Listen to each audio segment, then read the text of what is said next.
management. Today we're going to talk about the accountable care organization model and how it is going to revolutionize healthcare delivery compared to the PPS era that we have seen to date. I am Arnie Cisneros. I'm a physical therapist and the president of Home Health Strategic Management. I have over 30 years in the Medicare care continuum as a clinician and 30 years as a clinical contractor also in the Medicare care continuum. I am a home health consultant and speaker, progressive clinical delivery and management expert. I author the HHSM newsletter, and since November of 2011, I have been working with the ACO Post-Acute Bundling consultant as the ACO Post-Acute Bundling consultant for the Vanguard Health System's Detroit Medical Center Pioneer ACO Grant Awardee. So today we're going to talk about some of the elements that are coming under the Accountable Care Organization and how it will affect how you deliver care in the post-acute world and how you will deliver care in the future in the post-acute world. So let's talk in terms of exactly what we're describing that's going to come home to the Part A acute care model within the next 3 years. We are describing the latest coverage requirements from a Medicare home health entitlement benefit that is part of the Medicare services provided to 65 and older and special clients under the Medicare home health benefit. So what we're talking about is the new care delivery model, and this is going to change how Medicare works in general, but particularly about how Medicare works with home health. So let's describe a couple of things in the history of Medicare home health that many of our listeners may or may not have awareness of. You know, in the past 30 years, Medicare has been redefined by the prospective payment system, the PPS model, that involves the acuity management of clinical patients. Those patients who are sicker according to clinical identification elements that compromise acuity are the ones that will be paid more and expect to receive more services. And the DRG system in hospitals, the RUG system in skilled nursing facilities, and the HHRG system in home care are all acuity-based clinical management and payment models that we've all come to work with in delivering care. I remember prior to when DRGs were introduced to hospitals, that Medicare patients stayed for up to 17 days in hospitals as an average across the country in 1984 and prior to that. And I remember hearing the discussion that they're going to try to get people out of hospitals faster, and the introduction of DRGs, which ultimately reduced hospital length of stays from 17 days to less than 4 days, 3.8 days today. These changes that we're talking about are no different than those changes. And when you think about how wildly different healthcare has become since people stay in hospitals for an average of 3 or 4 days rather than 17 or 18 days, you can expect similar type changes under the ACO model. So we've started to see Medicare home health receive recommendations and proposals to significantly alter how we deliver care. And I want to make sure we understand that. I think that's based on 3 decades of our legacy as a solution for the rest of the care continuum problems. We helped them solve hospitals. We helped them solve inpatient rehab floors. We helped them solve skilled nursing facilities. And now they want to solve home care via the same mechanisms. So as we move forward, we've seen all kinds of major proposals for home care that are going to decrease our funding. And this is our best sign that the types of things that we're going to see in the future are going to affect us in ways that they haven't in the past. The MedPAC home health funding cut proposals from earlier this year, MedPAC, the Medicare Payment Advisory Commission, proposed to reduce Medicare spending by $250 to $750 million next year alone, and by $5 to $10 billion over the next 5 years. Some reduction in providers are expected, and I think that that's focusing on exactly how healthcare reform works these days, is affecting how providers work in numbers and then how they're paid. So you can expect changes to what we have. It is anything but business as usual. In addition, they proposed the therapy payment revision which involved the 2012 therapy payment regression, which says that as we give more therapy in home care, we get paid less, and that exists today. And then they have concerns remain regarding the financial incentives for therapy utilization, and the 2011 recommendation to eliminate visit-based payment. So this means that they would take away the specific visit-based therapy payment model that we've worked with under the PPS system. And this will alter wildly how we provide care. So one of the things you can see from these changes are what is the backdrop of the Accountable Care Organization, a desire to decrease spending costs and to figure how we can improve patients through value-based purchasing, which gives us a higher level of clinical delivery under the home health model. So what will the future look like? Well, the future is going to be primarily accountable care organizations. And we're going to talk in terms of how accountable care organizations work. There are very specific elements that they're interested in. They focus on wellness. They focus on savings. So before we get started, let's describe what we have today. Today we have a system that works through the specific provider type. If you go to the hospital, you are billed by the hospital. Your insurance pays the hospital bill. You pay the hospital for the leftover co-payment balances that you may owe. After you leave the hospital, you might go to an inpatient rehab floor.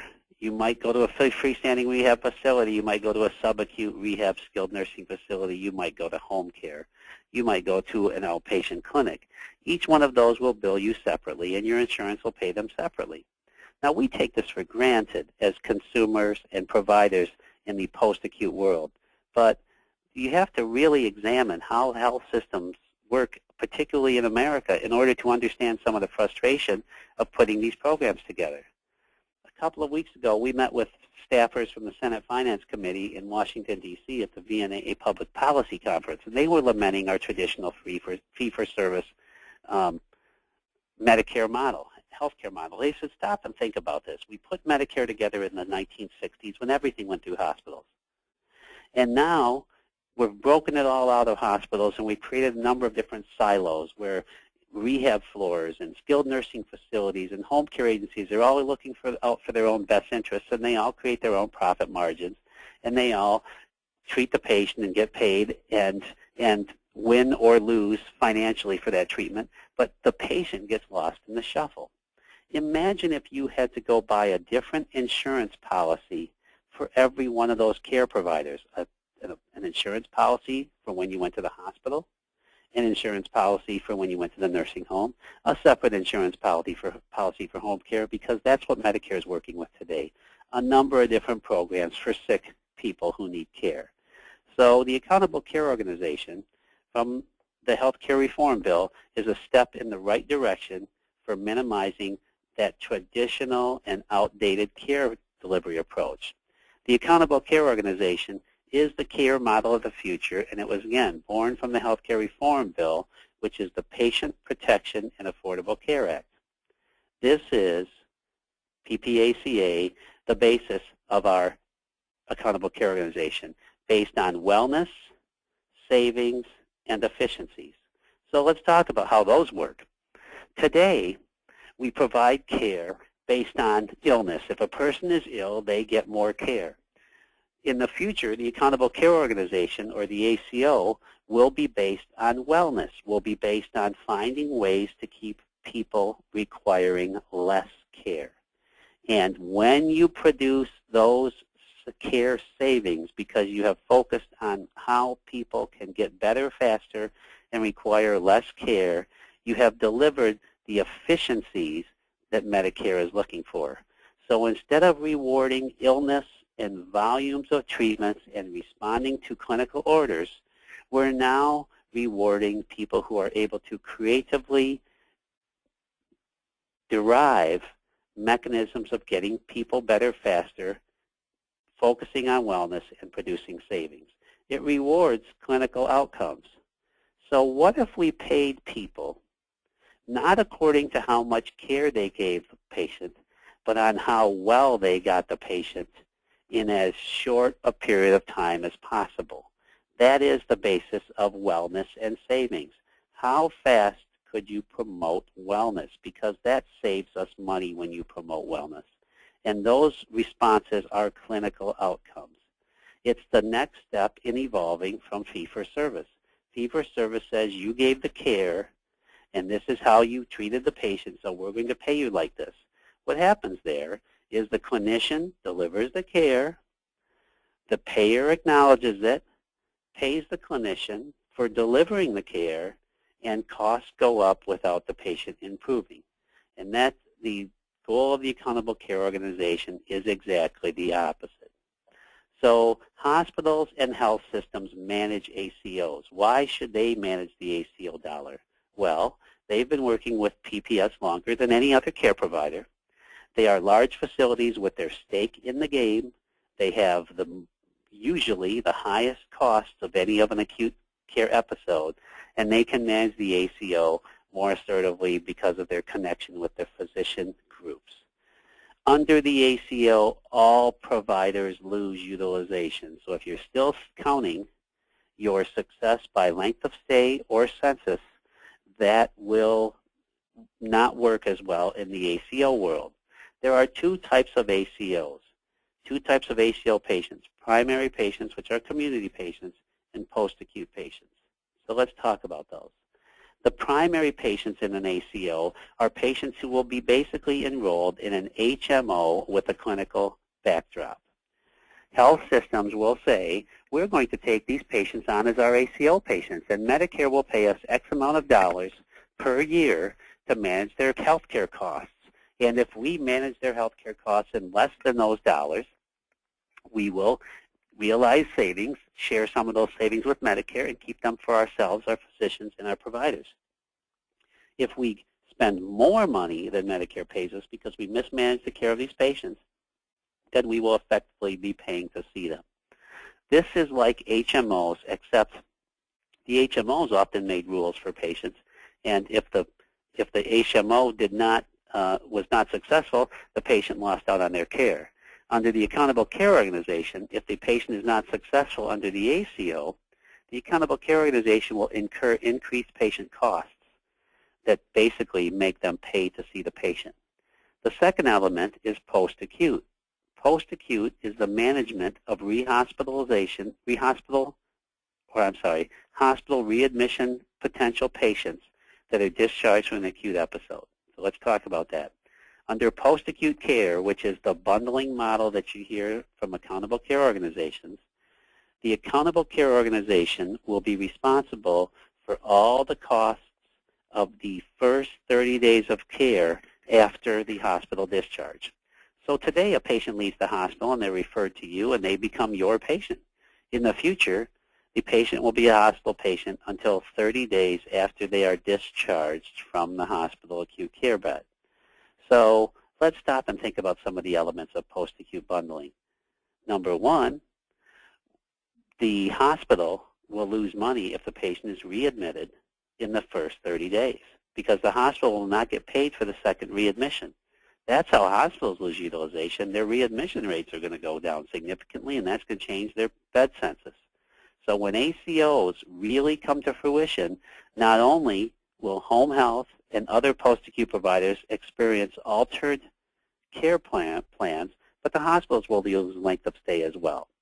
So primary is chronic care under the ACO, and post-acute is the acute Part A episode after hospital discharge. The ACO redefines the care continuum and bundles all acute discharges. So all acute discharges by 2015 will be bundled Part A patients. Now you're seeing many hospitals start to move in these directions now because when the Supreme Court failed to overturn the health care reform bill, what happened was most of the hospitals understood that the ACO model was here to stay, and therefore they started working on the Accountable Care Organization Bundling Program, and they are interested in assuring to decrease hospital readmissions from the level that it reached last December, which is 27% of people discharged from hospitals are readmitted in the first 30 days after discharge. That is going to decrease under ACOs to a single-digit percentage. So where we're talking about care versus content and outcomes versus length of stay, these are the differences that the Accountable Care Organization brings to us.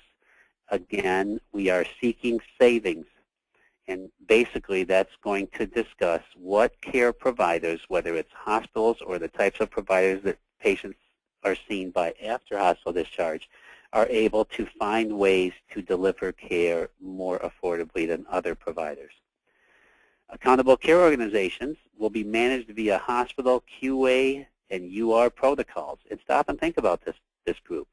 The people who manage utilization review and quality assurance for hospitals have been discharging people on a timely basis throughout the DRG era, have been rewiring physicians and physician groups to treat people for hospital discharge in 3.8 days rather than the 17 days that traditionally existed before PPS came. It manages physicians and clinicians for health care changes and evolved care. This is very different than some of our post-acute providers and how they work. It eliminates, the Accountable Care Organization eliminates traditional care concerns. Why are we sending a patient to a nursing home? Because the doctor said they have to go to the nursing home. Why do they have to go to the nursing home? Because they're unsafe and they don't have anybody at home to keep them safe, so we can't use home care. Okay, how long do they have to be into the nursing home? Until they're safe. When are we discharging out of the nursing home when they're safe? Well, they all get safe on day 20 when the copayment kicks in. Oh, okay, these are the types of things that will be questioned openly under the Accountable Care Organization. It is clinically mandated oriented care. Why are we seeing people if because we're clinically mandated, because they need clinical services? That's exactly why we want to deliver care, not because the doctor ordered it, or the family member requested this, or they know their Medicare rights, et cetera, et cetera. So better care prompts better outcomes, and that's what the ACO is about. And by connecting the money to the outcomes, the ACO has been able to create a situation where we will all understand value-based purchasing. If a therapist can make a patient safer faster than another therapist, they're going to be more valuable to the Accountable Care Organization. If the nurse can get the caregiver to do the wound care dressing appropriately and heal the wound with less nursing costs, that nurse will be more valuable to the ACO. So I'll point out something that's going to come on in healthcare, something that's going to come in healthcare under ACO. So you're going to stop paying clinicians by seniority or by licensure, and you're going to start to pay them by value. So get ready to compete, because that's what Accountable Care Organizations do. And through this series, we'll demonstrate that to you. This is an example of an Accountable Care Organization that we put together in Detroit, just a schematic of how it works. The health system is the ACO, and we're going to create a care transition network.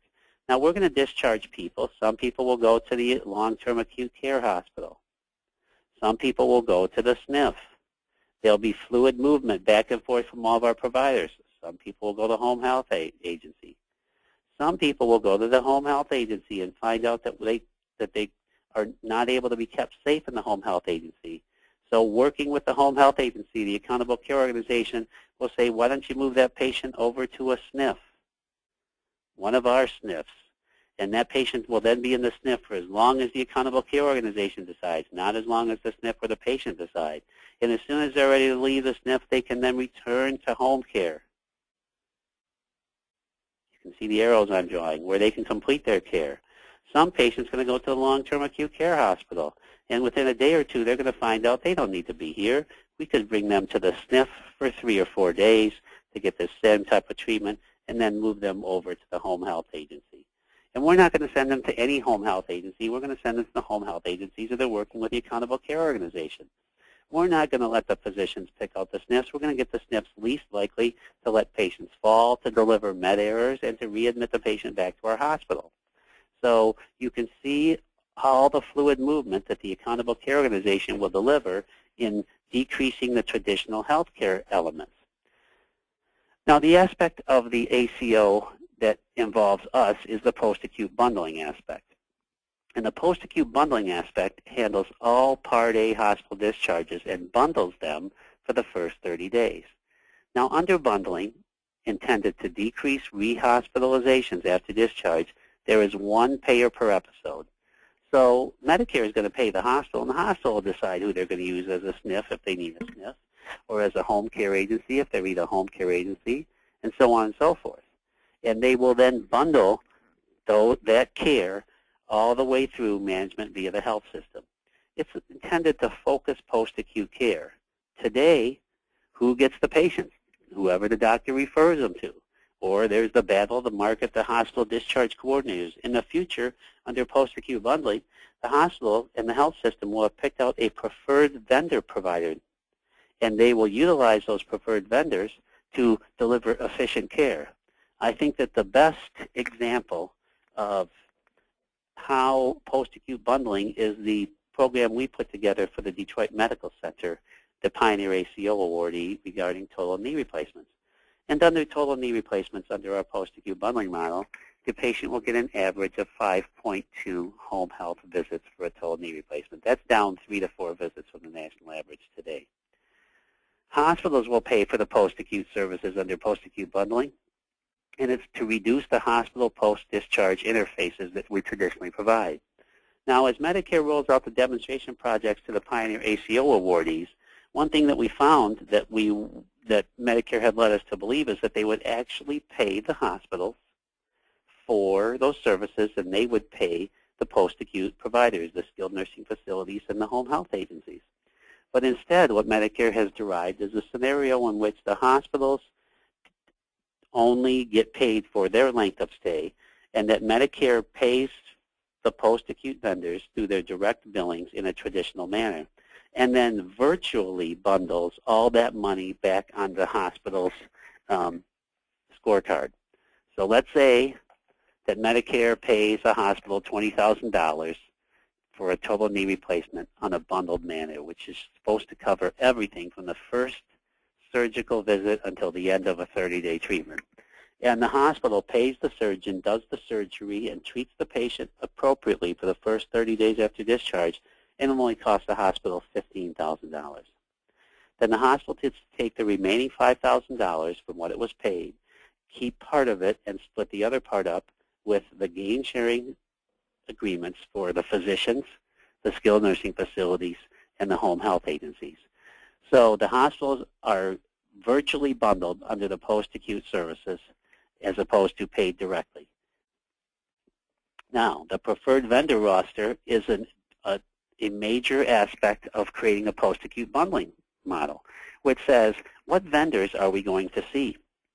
When you think about home care and some skilled nursing facilities, there are areas of savings available in both scenarios. Number one, let's just take a SNF. In order to go from a hospital to a skilled nursing facility, you need to stay in the hospital for 3 days. Well, what is that for? What if the patient's available to go to the SNF on the second day of the hospitalization after a one-night stay?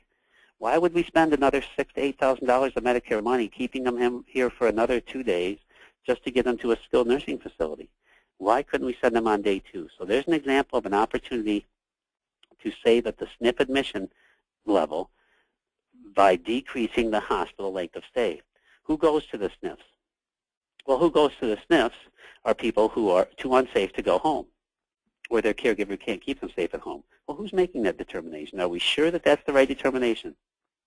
Let's start making that decision with an eye on the most affordable approach. We don't want to send anybody who's not safe at home, but let's make sure we set up exactly what works for us, because home care is so much more affordable than SNF treatment. So we'll send the people who need to be in the SNF to be in the SNF until they're safe to go home. And we will read the SNF notes and decide when they're safe to go home. So we're going to get them out of the SNF as an average of 4 to 6 days, as opposed to the 20 that they currently stay in the SNF, because it's 23 days without patient copay. Then we get them to the home care agency. Well, what if they only need PT? Are we going to send them to an agency that's going to charge us to have a nurse do the OASIS start of care visit? Because we don't need to do that. We don't want to pay for the nursing visit. Let's go to an agency that uses PTs to do their start of care OASIS. What are we going to see? Are we going to see them according to the protocol that the orthopedic surgeon wrote to cover any and all concerns involving total knee replacements. No, let's figure out exactly what the specific concerns of this patient are and treat them according to a protocol that addresses their concerns rather than the one-size-fits-all protocols we've been wasting a lot of care on. So what you see is the preferred vendor roster is going to have to meet a lot of requirements of the ACO to achieve savings funding. And those elements are not on the road that we have been on in the PPS era to date. There are clinical parameters for post-acute. Believe it or not, other people outside of home care know what they want home care nurses and home care therapists to do. And this is a big element in what we're talking about in our healthcare today. Because when you go to control the clinical content of your nursing or therapy staff in today's home care world, you can expect pushback. So let me just talk about this for a second so we can get our people on the right pages. Can a hospital decide what they want to have their nurses or therapists do to their patients? I think they can. Clearly they can. When a hospital tells a therapist to go upstairs and teach a patient how to use the crutches so that we can discharge them home, the therapist doesn't ask, why are you telling me to do that? I'm the therapist. Maybe they're not ready for that. The same thing with inpatient rehab floors in skilled nursing facilities. They can clearly decide what they want clinical licenses to do with patients of theirs, and that's what's coming to home care, is clinical parameters for post-acute. So the first question for ACO preparation is, can you control your therapy staff? Can you control your nursing staff? Because those nurses that you have working for you who their main concern is to keep their patients from complaining and to keep their visit totals up are not going to fare well in the ACO or bundling world, because we're looking for ideas on efficient care, not managing our own little care corners. It's about clinical pace. It's about protocols, and patient choice still will exist. But think about this. You can't choose one hospital for your CHF problem and stay for 3 days, and another hospital for your CHF problem for 33 days. You can choose your provider. That's an element of American healthcare freedom, but that doesn't mean your utilization will change. So clinical paces and clinical protocols that address the individual patient needs are the order of the day, and they're here to stay. Bundling concerns and issues, making sure that we're sharing all of our clinical approaches. They will require shared financial data. They will require costs and billing levels. They will require ongoing meetings. We have utilized an IT scenario to put a computer on top of the nursing home, the inpatient rehab floor, the long-term acute care hospital, and the home care documentation so we can read the clinical notes. So stop and think about one thing we're going to want with regards to post-acute bundling. The hospital care navigator, who is the QA or UR person from the hospital, will be managing your care cases under the ACO and a bundling model. They're going to read your notes the way they read notes on their QA processes in the hospital. So today is a Monday, and today there are nurses in every hospital floor in America, QA nurses or UR nurses, reading nursing notes to determine whether the patient is still allowed to stay in the facility or not. What day's notes are they reading today on Monday? They're either reading Monday's notes or Sunday's notes, and this is the #1 element for home care. Notes are going to have to be written on a contemporary basis and at the time we provide treatment. Now, let me say that again because I think this is lost on a lot of us. Under bundling and ACOs, notes will need to be written at the time of treatment, and they will require almost immediate completion so that they can be managed by the QA nurse the same day or the next day. That will require attention and control for our providers. Questions regarding clinical control. How do we know we have happening what we have happening? The QA nurses that are care navigators in the hospitals will be reading the nursing home or the home care notes to assure that what they want to be happening is happening. So all of a sudden, not only are you documenting timely, but you are documenting appropriately for coverage. Now, there's one thing that you notice when you work with the accountable care organizations. It's that home health saves the bundles. Home health, by its affordability and efficiency, is the goal of each and every ACO. When you talk about an ACO, especially a Part A acute ACO that's going to be bundled upon discharge, the very first question is, how fast can we get them to the home care model?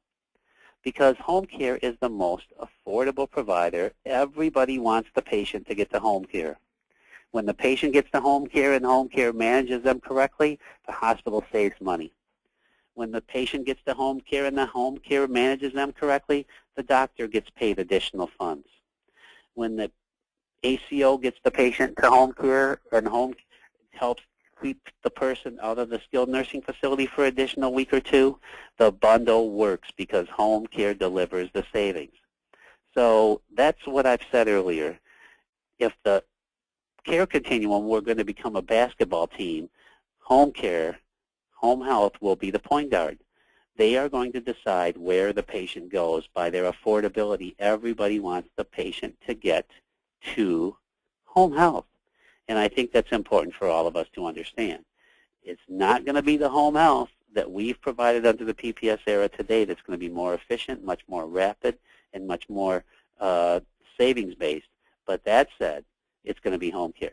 So if you want to participate in the ACO world and the bundling world, you need to start preparing today to get on the right page with your clinical staff and your programming to make sure that you can identify how you're going to do that.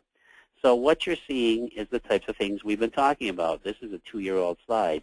Increased efficiency, increased patient populations, shorter programs, fee for outcomes is our element with regards to our care, because it's no longer fee for service, it's fee for the changing that you deliver to the patient along their medical lineage. Under private pay component, these patients are not going away, nor are their care needs, but many will be handled under private pay. When I think about a list of things that will be private pay concerns in the future under the ACO world, the types of things that come to me are, let's see, unlicensed medical aids, catheter changes, PTI&R lab draws, B12 injections, insulin injections, all going to be under private pay in the not-too-distant future. So what we're really talking about is the difference between the rest of the healthcare world and the home care world, because under ACOs we get invited to basically participate in healthcare management the way that the rest of the healthcare world does. Under home care, we've been without the PPS system for longer than any of our other competitor provider site types.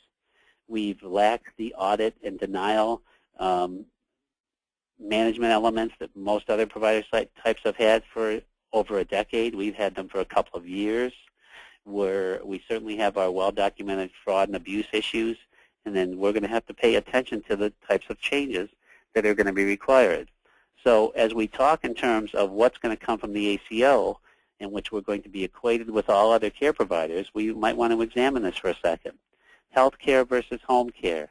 What differences exist between how care is delivered via home health and other type healthcare providers? Identifying these contrasts can provide guidance for home health reforms, particularly the ACO model. So let's take a look at a couple of them so that we can understand in the future webinars where we're going to focus on polishing our care. Number one, the admission assessment. This basically reflects the OASIS. So let's talk about the admission assessment. When a patient is admitted or triaged for a hospital, this basically manages all of the elements required for admission qualification. Same thing for an inpatient rehab floor in a subacute rehab skilled nursing facility. The MDS for the skilled nursing facility and the requirements for programming for the inpatient rehab floor are very specific and strict. 3 hours a day of therapy services in order to qualify for admission to an inpatient rehab floor. An MDS, a minimal data set, addressing clinical, social, and programming needs for the skilled nursing facility admits. Pretty much defines the care pathway for that admission. On our front, the OASIS assessment is often performed incorrectly or identifies care needs that we fail to deliver or fails to make a case for care needs that we're delivering when we parrot the referral order onto the care plan. So the admission assessment is going to have to become real and done in real time and validate any care concerns that we're going to provide during the program, and that will significantly change the admission assessment. Then utilization review management. Traditionally in home health, the start of care clinician that performs the admission assessment independently creates the care plan that may or may not reflect what they found in the admission assessment. They may be talking in terms of, again, as we said, parroting the referral order and providing just exactly what the doctor ordered because they're afraid of missing the referral source or compromising their census. So utilization review or UR management will be paramount in the accountable care organization world. If you've heard me talk before, you've heard about our UR program called SEARCH, Service Utilization Review for Care in the Home. What's an interesting element is that the DMC, when ferreting out their ACO model, proposed that all of their post-acute vendors perform utilization review if they wanted to be on the preferred vendor roster for the Pioneer ACO awardee. They literally said, we are a hospital. We are used to utilization review and interested in utilization review-based management of our clinicians and clinical care programs. We have been performing utilization review on our care program since 1984. We expect your post-acute vendor programs to be managed the same way. We're not interested in what your frontline clinical staff wants to do with the patient. We want UR managed care programs. Secondly, in-episode care delivery. And this is where we also lag behind many of the acute providers. Most providers utilize patient response to modify care programs. Under home care, because we've been able to financially and clinically validate it, we have completed most of our care programs without significant care delivery management on an in-episode basis. And then lastly, discharge management. How do we decide who we're going to discharge and when we're going to discharge them? And then how can we deliver care in a manner to assure they are least likely to lapse back to the pre-care level and that they are going to continue their progression on a post-discharge basis so that we can decrease the funding required to help these patients move from point A to point B.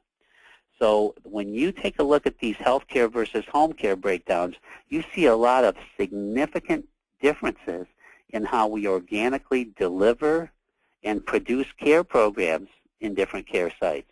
Home care is very different than almost everywhere else. A person goes into the hospital, what do they want? They want a discharge in the hospital. A person goes into an inpatient rehab floor or a skilled nursing facility, what do they want? They want a discharge. A person goes to an outpatient clinic. What do they want? They want to stop being a patient so they can stop going to the clinic. But when we send patients to home care tells us the patient never wants to be discharged. They always want to be a patient. And that sets us up for some expectations and some programming changes that may or may not fit into the ACO model of the future. Patients are patients. They were patients when we had them in the hospital and we wanted to get them discharged as fast as possible. They're still the same patient. You're just seeing them in home care the home care setting. So when we're talking about patients being home care patients versus other patients, you're setting ourselves up for failure. When we're talking about people being friends to home care versus patient-centered, we're setting ourselves up for failure. Our patients are just like anybody else's patients. They're dealing with meds, wounds, falls, disease processes that are not affected differently in the home when compared to the facilities. We just have different aspects of managing those in the home for us to focus on. So we're going to have 2 additional seminars, and we're going to talk very specifically about how to model ACOs for the future. Number 1, we're talking about is utilization review for care in the home. This is our aspect of a UR program. We've tried to make it a generic reference, but it is what it is. Utilization review creates episode expectations and specific care plans for programming based on QA-identified clinical concerns or deficits and shares those expectations with frontline clinical staff, prior to care initiation. Let's figure out what clinical concerns or deficits we are treating. Let's understand that there are expectations. People understand this besides the nurse or the therapist you had in the home. We're going to share those expectations with frontline clinical staff, making sure they understand what we're doing here prior to care initiation. It's not about getting a nurse out and making sure that they do what they do without any concern to managing them clinically. The nurses and the therapists seeing home care visits did not self-manage in any other care job that they had prior to this. They did not self-care in the hospital. They did not self-care in the nursing home, and they did not self-manage in the inpatient rehab floor. So this is now not an area where we're supposed to start with that. So the ACO home health checklist, homebound services will continue. Again, everybody wants the home care and community service approach to complete programming so that we can, because we cannot afford to put the baby boomer population back into facilities. Number 2, refine protocols for future goals. Well, let me just give you a couple off the top of my head. 9-week certification period orders.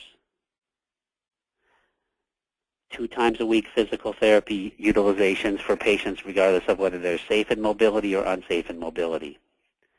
Providing home health aides without occupational therapy on the case. Parroting referral orders from the physician. Treating non-homebound patients. Dragging out medication management treatment rather than achieving med training as fast as possible. The correct assistive device for unsafe ambulators. The correct frequency and duration and intensity for unsafe ambulators along therapy lines. Those are just some off the top of my head that you want to get started on now. Lead and manage your clinicians and patients. I think many of our participants in the home health world struggle with this. They are unable to lead their clinicians. They are unwilling to manage their clinicians. It seems as if we think that having a home health provider ID number and responding to a referral with a clinician is sufficient. It is not. And we need to help lead our patients to better care and outcomes efficiently. Prepare to survive in order to survive. This is not going to be easy. And it is almost exactly the opposite of the road that we've been on. In the past, we've said, how long can we stay in the patient's home? Under the ACO, it's how fast can you get the patient done and be out of the home. So in order to do that, you're going to have to start to prepare. So to prepare to survive in order to survive. Don't be afraid of the future. There are very few things that you're going to use under the ACO. They're not the same things you learned in nursing or therapy school. You're just going to learn how to use them more assertively and different to achieve outcomes in a more rapid manner. We are better than we have been, and you will see this under the ACO world. Because when we are able to save the acute episode, when we are able to save Medicare money, when we are able to get people better faster, when we are able to program them so that we can stop coming to their house and seeing them, we will realize we are better than we have been. So, what do we do now? Well, over the next 2 free webinars sponsored by Healthcare Synergy, we're going to discuss exactly what we do now. And we're going to give you examples of areas where care programs are starting to be modified, where nuances are utilized to make the hospital and the home care program more efficient, and where clinical creativity has started to break down barriers between hospitals, physicians, and post-acute patients that are seen in long-term acute care hospitals, skilled nursing facilities, or home care agencies. So again, we'll review those over the next 2 weeks in order to figure out what we do now. But what, again, I've noticed has been occurring since the Supreme Court ruling is the embrace of the ACO model by the health systems working today. Literally 10 to 15 of my clients have been approached by hospital systems trying to create ACO rosters, and 10 or 15 other clients have have asked us to work with them to help them prepare and install utilization review. If you have post-acute patients, there are things you can start to do now to prepare for the future. If your referral sources provide you with post-acute patients, they will be being spoken to about those accountable care organization patients in the future. If you don't do utilization review, if your clinical outcomes are not good or your finances are lagging behind, it's probably because you're deviating from the PPS model. So those are areas that we can start to pay attention to, and we'll talk about those in the future webinars.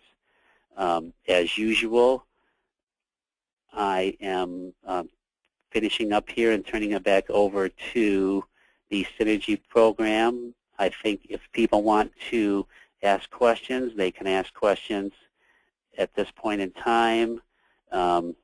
They can contact us at the 800 number or through the email at www.homehealthstrategicmanagement.com. Just click Contact Me, and they can ask questions through the website. But Andrew